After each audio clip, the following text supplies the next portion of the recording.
Hello, my friends. This, of course, is Gamer1745 here, and I need your feedback. And this is going to be a short video just on this one basic issue.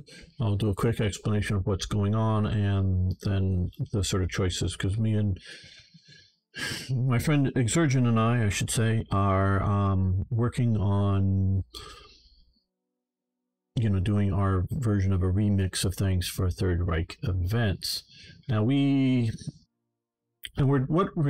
I'm specifically wanting your feedback is on how strategic resources should be handled between faction members, and in essence going on here.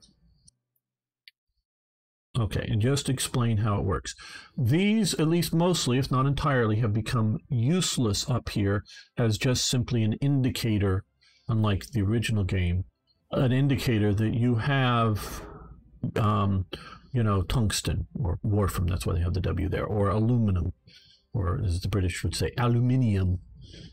Two different words, they both mean the same thing. So it's, both pronunciations are correct, aluminum and aluminium. They are spelled differently. They are different words. They mean the same thing. But yeah. Okay. So, should the Hungarian and Italian aluminium strategic effect help faction member Japan? Okay. Oh, and what they do is, when you have those, then you come over here and you then have this, which you can see here what it takes. And this is for Germany. It would be similar.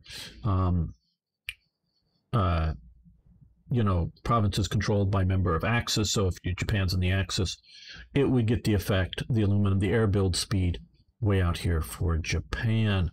Though it also does have an aluminum effect for one of its puppets, I do know, over here. So it would get it anyways.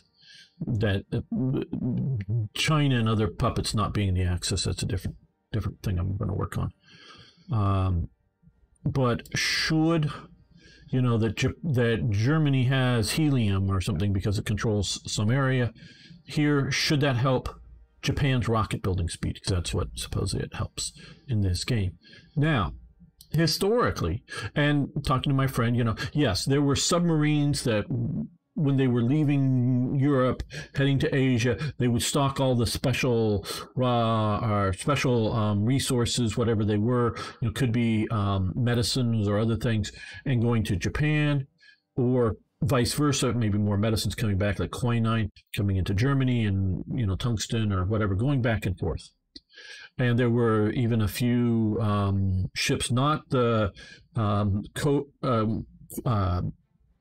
covert surface raiders, but actual sort of merchant ships that pretended to be either a neutral ship or even sometimes pretended to be an allied ship. One of them made it through the Mediterranean, through the Suez, the German one, and made it to Asia. Those are few, and few, and only carry a certain amount of resources. So I would say historically it should be no, because they didn't really trade that much and they're too separate. But I do say yes, because when you have a situation like this, the Mediterranean basically controlled by the Axis, the Suez/Red Sea is fully controlled by the Axis, all these key provinces that would be checked. And as currently, something like Singapore, now whether you would require some other province on Sumatra here, that's this big island here, Sumatra, or something, whether you want to control some other islands, and yes, the Philippines might make it so that some of the trade would be difficult. But, we can simplify and just say, if Singapore is controlled by Japan, and there's British ships operating here, so there's German submarines, but this is not a insurmountable task to run convoys out of, the Horn of Africa here and heading deep into the Indian Ocean and showing up here to have, multiple shiploads of tungsten or whatever it might be going to Japan, even though it's a critical resource for Germany, but faction member, currently Spain, and close enough faction, close to being member Portugal, both have tungsten, so you're pulling it out a lot more maybe potentially than historically happened. And so in these conditions, or obviously if the Soviet Union basically is defeated and forget what the railway's called, the one that goes to Vladivostok, isn't controlled by Germany, you could also, it's a lot more difficult actually to bring it by rail across that far than it is by ship, but maybe a bit more secure once it's done. Yeah, that's even a bit more what if. And I commonly play, I have to make TRE. Different people that have helped me develop TRE over the years have wanted to and have made in some very good events that deal with Germany collapsing, particularly Hungary, Romania, and Bulgaria switching sides late in the war that are in there. But mostly TRE has been designed around me playing, and normally if Germany is losing that bad, I normally just decide, well, okay, I've lost the war, time to start again, and I've lost in the past, not for life, or not for, a let's play through, but in the past that things have not gone well enough, and I've decided, okay, yeah, no, I lost the game, I don't need to battle it out, to Berlin to prove that I've lost.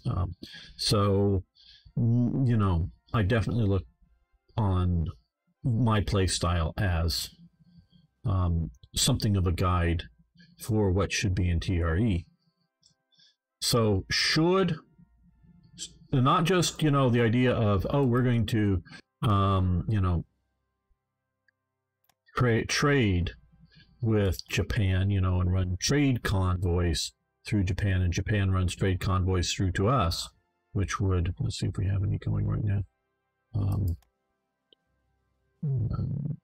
Naval map mode. Yeah, nope. We currently don't, but they would flow through here and up into a port in Japan. And that, we are taking out some British ships, but that might be something moderately well secured that I would run the trade convoy right now for those trades. But I'm talking specifically about these type of resources. Should Asian faction members get them, if Europeans control them, or vice versa, if, whether it's Japan or Republic of China Nanjing controls something that's critical to the war effort, should Germany get the benefits of it as well? What is your feedback? And I will be posting a poll on there, so if you're seeing this from the video, find the community post poll and yes or no, or you could just type it below with some of your thoughts, but there will be a poll that you'll be able to do it. Should that be, because I just want to say,